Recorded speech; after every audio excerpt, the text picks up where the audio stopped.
Hey everybody, welcome back to The Stuff of Legend. My name is D'Lo and I've got another video for you today. Today we're going to be talking about a number of different things. I'm going to jet through them as quickly as I can. We haven't been doing a lot of movie news lately. We've been covering alternative topics. There hasn't been much movie news until recently, and a lot of it actually happens to be TV show news. So we'll get into that right now. Let me just go ahead and show you the first one and we can get going. But first, I wanted to say hey. So, in case you guys hadn't noticed, I've got a little bit of a new setup here. For those who haven't been watching consistently, make sure to subscribe to the channel so you can stay up to date with all the news and the things that are going on. I've taken a lot of breaks recently, and I apologize for that, but things have just gotten really busy with work, with home, with church, with a bunch of stuff that's been going on. But it's all good things, and that's very good. But I also wanted to encourage you guys. I'm planning certain things for this channel, and I want to make sure that I'm available to you guys, for everyone that's subscribing, for everyone that's watching this video. I care about you guys a lot. I'm really appreciative for your viewership, but also I want to make sure you guys are doing okay here and now. It's been a rough year for a lot of people. A lot of people are depressed and going through a lot personally. So if you guys want some prayer, at the end of the video, I will pray for you guys. I'll pray with you guys. If you guys let me know in the chat, just say, hey, I'm going through something, just lift me up, and give me those hands emojis or something, whatever you need. I'll pray for you here on the live in the video. So let me know if you need anything. I'll do what I can to help, because I care about you guys. And we'll talk about some stuff. I'll give you guys my honest opinions about everything that we get through here, because there's a lot going on. A couple of things canceled and a few things that have been confirmed, verified. They are going to kick into production at some point soon, if not already in production projects. And then some interesting news we'll get into towards the end, which is going to be one of the things you probably clicked into this video for, which is GINA Carano versus the world. And we're going to talk about that and just the woke culture that's trying to cancel her for literal nonsense. And I'll talk about that later. So without further ado, let's go ahead and get into the news. All right, first up, this one is really sad for me. The Dark Crystal Age of Resistance is canceled at Netflix, and I heard this one. I had to cover it because I know a lot of people didn't watch this one. In fact, that's one of the things that is rumored to be why it was canceled in the first place, because the quality of this show was unbelievable. The balance between practical, like puppetry, and physical props, and then the perfect blend of CGI was absolutely flawless. There was some scenes where you could clearly tell, you're like, okay, that is CGI, but it's beautiful CGI. And then there was scenes where you actually had no idea that what you were looking at wasn't tangible, because they did such brilliant work with the puppets and the backgrounds. I think maybe the trick is they went pretty light on the CGI, but the things that they did use CGI for, they did it at such high quality with such good work ethic. They blended it, and it really deceives your eyes. So it was amazing, and the story was great. The characters were lovable, enjoyable. The Skeksis were creepy as heck, but it was awesome. I'm really bummed about this one. I liked what they did. I love the world they created here, and obviously it's an older concept. I never saw the film from, I think it's the 80s. The Dark Crystal. This is called The Dark Crystal Age of Resistance, and unfortunately, I fell in love with this one, and I was really looking forward to where they were going with season 2. I won't spoil it. Check it out if you can, if you have Netflix. And a lot of people are canceling right now, so hey, it is what it is. But either way, the show is the latest one and done project at Netflix. I'm going to go ahead and read this for you. The Dark Crystal Age of Resistance canceled on Netflix. I'll read you a little bit because, it pretty much it is what it is. But there's a comment made here by one of the people working on the project. I'll read it for you right here. The streamer will not go forward with the show, a prequel to Jim Henson's 1983 movie produced by his namesake company. News of the cancellation comes just 2 days after the show won an Emmy for its outstanding children's program. I would not show my children this. It is really creepy. It's creepy as heck. It's very Lord of the Rings-esque, but less kid-friendly than Lord of the Rings. And But I really enjoyed it. I love it. I love fantasy fiction, so for me that was a big win. My wife got so creeped out by it, she stopped watching after episode 2. I loved it though. And it says, we can confirm that there will not be an additional season of The Dark Crystal Age of Resistance, said executive producer Lisa Henson. We know fans are eager to learn how this chapter of the Dark Crystal saga concludes, and will look for ways to tell that story in the future. Our company has a legacy for creating rich and complex worlds that require technical innovation, artistic excellence, and masterful storytelling. She's not kidding. It's really good. Our history also includes productions that are enduring, often finding and growing their audiences over time, and proving again and again that fantasy and science fiction genres reflect eternal messages and truths that are always relevant. We are so grateful to Netflix for trusting us to realize this ambitious series. We are deeply proud of our work on Age of Resistance and the acclaim it has received from fans, critics, and our peers, most recently receiving an Emmy for Outstanding Children's Program.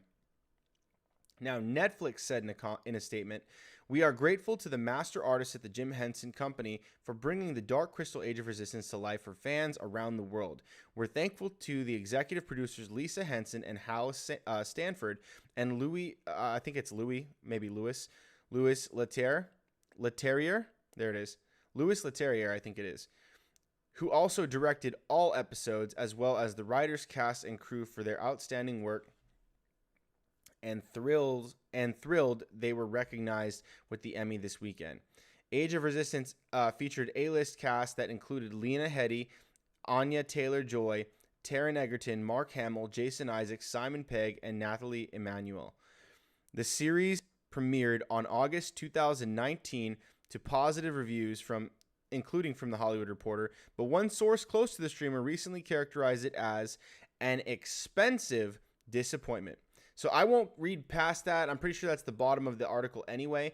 But that right there, I think, sums up exactly what it was. Even though it was masterfully done, it appears that it did not draw in enough crowd or viewership to justify putting that much money on a project for a second season. And I think that's why it got canned. Unfortunately, it did not get the attention that it deserved. That bums me out. It was really freaking good. And I know a lot of you guys have spoken to me. We've talked about this, many of us, me and like Nerdy Blurb from Nerdy Blurb TV, Ryan. We talk about this all the time. We love that show. It's so great. Couldn't wait to see what's going on. This is going to be a heartbreaking conversation to have. It sucks because this show rocked, but hey, you know, maybe they'll find a way to get there in the future and tell that story after it draws a little bit more of a crowd, maybe.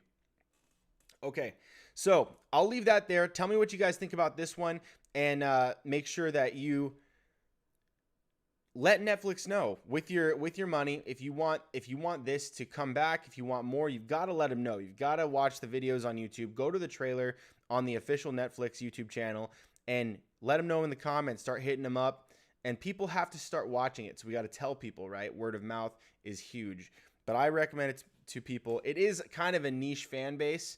And unfortunately, that is the uphill battle, is gaining new fans of this very distinct world, very distinct storytelling style. But I enjoyed it. I think you will too. So that's what I have to say about that. Now let's go on to the next story. All right, the next story up is Supergirl is ending after season 6. Final episodes will premiere in 2021. So this one, I think a lot of people were either expecting and a lot of people were hoping for, but for different reasons, I think. Now, there has been a lot of people that are diehard fans of the Supergirl show that love Supergirl. I actually really enjoyed Melissa Benoist, or Benoist. I don't know how to say her last name. It looks like Benoist, so I'm going to say Benoist. Sorry. But Melissa Benoist as Supergirl, I thought she was really good. I really love that they put Dean Cain in the show. I really love that they had, what's her name? I keep forgetting her name, but from Smallville. And then also the original Supergirl actress. All these names are evading my head right now, and then Wonder Woman. They even had Wonder Woman in there as the president. But I think what happened was the show actually got very political. And I think that's something that they did not want that drew people away from the show, because part of fantasy, part of fiction, and this is my take. This isn't what it says at all in any way in this. Oh wait, hold on. Give me 1 second, guys. I'll be right back.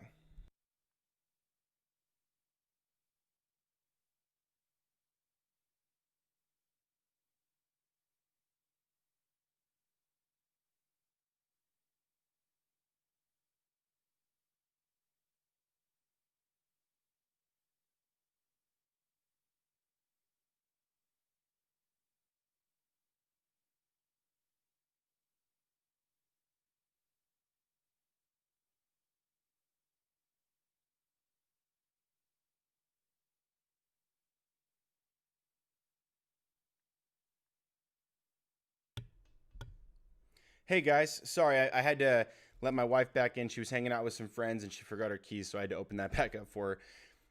I think that's the first Be Right Back I've ever done on my show, so that's kind of fun. All right, so thank you so much for your patience. Jumping back into where I left off about Supergirl, I was saying that a lot of people jumped off because they were turned off by the politics that were very heavily inserted one-sided in this show. There's plenty of shows that get political, but more often than not, you have some representation of one side, the other side, a nuanced, middle ground side, people that don't care. You have a bit of a mix so that it doesn't feel like an attack on one side. And there was a lot of people that really were excited for Supergirl, a show about Supergirl, and then they got in there and then they were like, this really isn't for me, because it's actually it feels like a personal attack on my worldview.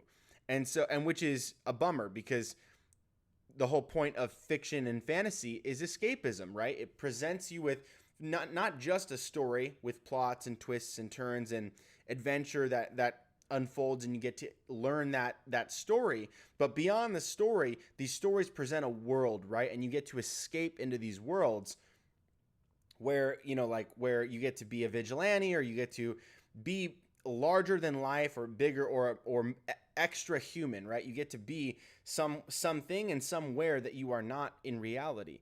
And unfortunately, Supergirl felt the need to bring everybody into a world that is heavily political and on one side of a political argument that really isn't shared by even a majority.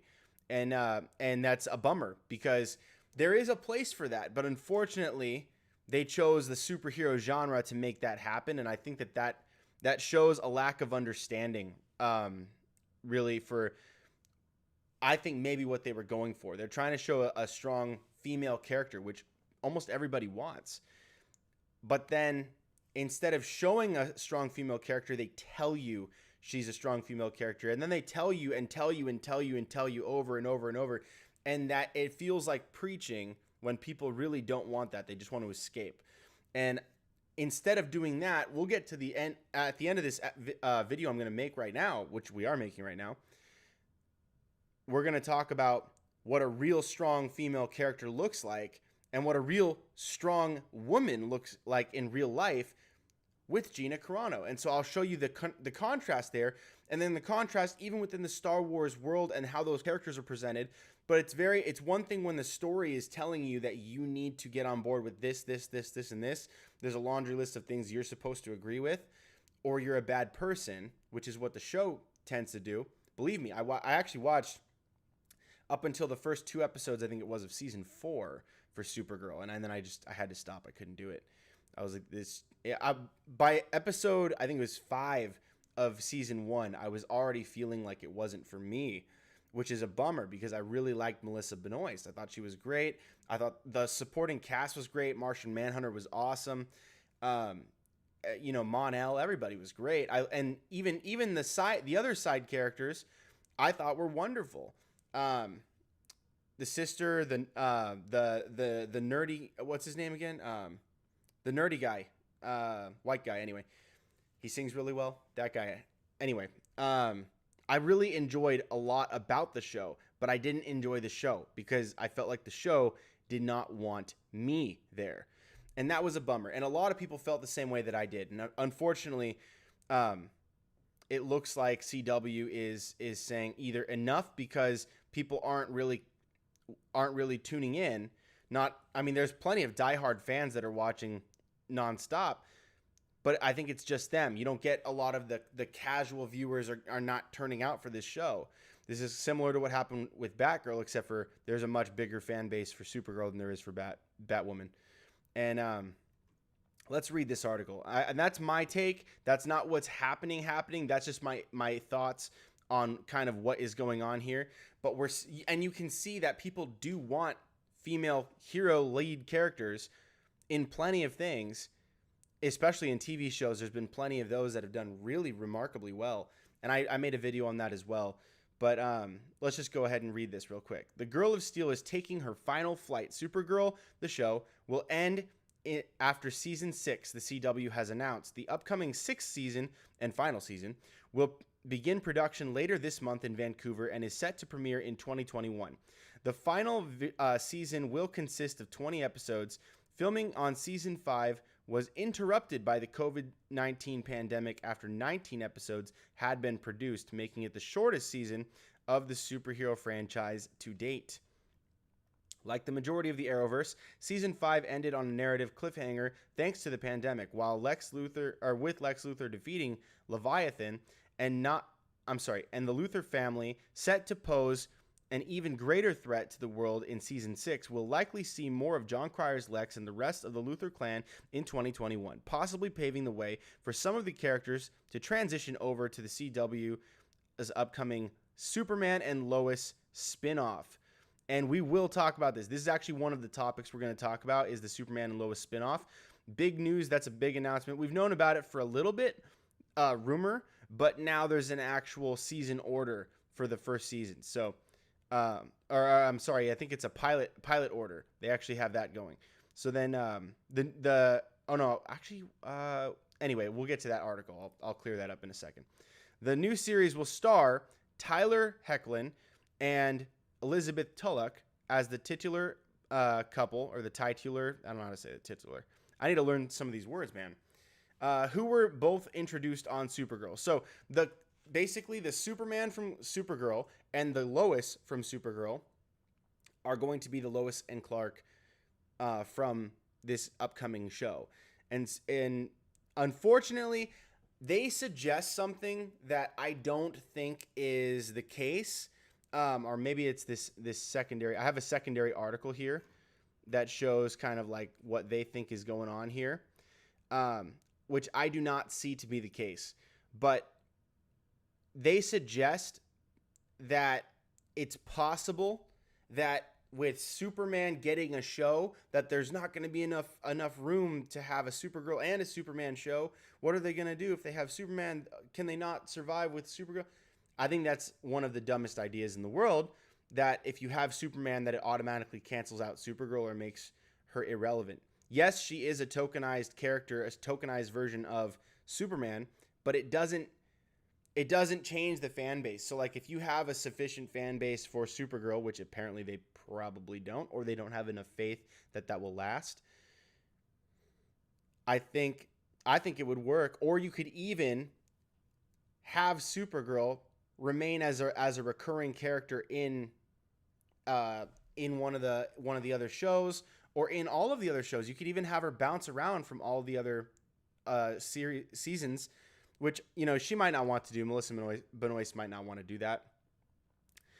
It could also be due to the fact that she's now married, and maybe she's trying to shift her priorities from something that's so time consuming and keeps her so busy. Maybe she was going to want to transition into like movies where, you know, you spend a few months, but then you have plenty more time off. You can be with your family, I think, considerably more now that she's married. But that to me is more likely that there's unavailability, a lack or decrease in fans watching, and then possibly just doubt that this is a direction that CW wants to go in long term, and just focus their time and their money onto other shows, like the many shows that are coming up soon. So like Lex Luthor there's no confirmation whether or not John Cryer's Lex Luthor is going to be the Luthor, or even Lena from these shows going into the Superman and Lois spinoff. We don't know that yet, but it would be pretty cool. I mean, I'm not a huge fan of John Cryer's Lex. I saw him in the crossover because, again, I didn't watch season 5 of Supergirl. I didn't even watch most of season 4. So I never got a chance to really dive in and see his full story, but I did see him in the crossover.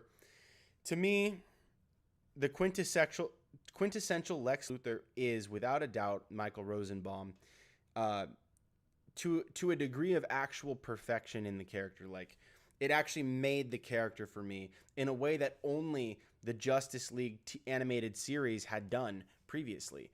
So I'm like, my standard is the top tier Lex Luthor. And I know people have love for some of the older versions of Lex, or like what was the 2004, was it 2000? I can't remember when it was. There's the Brandon Routh and dude, names are slipping my mind today. I'm usually on my game with this, but you guys, I'm gonna do that Joe Biden thing. You know the thing. You know the thing. No, I'm gonna have to find it for you guys. Hang on, give me 2 seconds. Lex Luthor actors. Let's just settle this. And Kevin Spacey. Okay, so yeah, it was Kevin Spacey and Brandon Routh, I believe it was, and then before that, no, I'm not trying to look at Jesse Eisenberg right now. He doesn't count. He might count eventually. We'll see how he does in the Snyder Cut. That could change my mind on Jesse Eisenberg. Is the Snyder Cut? See what they do with him there. I did not like Jesse Eisenberg as Lex. I understand it though. I understand where they were going with it for a much more like eccentric version of like a Zuckerberg character, but to me that's not really what Lex is. But that's just personal preference. Here we go. Gene Hackman. It doesn't say his name there, but I remembered it. Sometimes I'm visually linked to the things that I'm looking at. You know, so like if I'm trying to remember someone's name, I have to remember a visual. My brain is weird like that. Maybe you guys have that as well. Let me know if you guys are odd like me. So anyway, Lex Luthor is undoubtedly Superman's greatest and most recognizable enemy. Who better to challenge the all-powerful alien devoted to helping humanity than a brilliant sociopath who views himself as the savior of the world? But despite this, the CW Supergirl took its sweet time actually introducing Lex to the Arrowverse, and it wasn't until well into season 4. See, that's why I didn't know him. That John Cryer's Lex Luthor made his surprise debut and completely changed the dynamic of the series. By now, it's safe to say Supergirl has more than made up for lost time on the Lex front. Not only is he the best villain in the show's 5-year history, Lex has become one of the most fascinating and downright enjoyable characters in the Arrowverse as a whole. Read on to find out how this iconic villain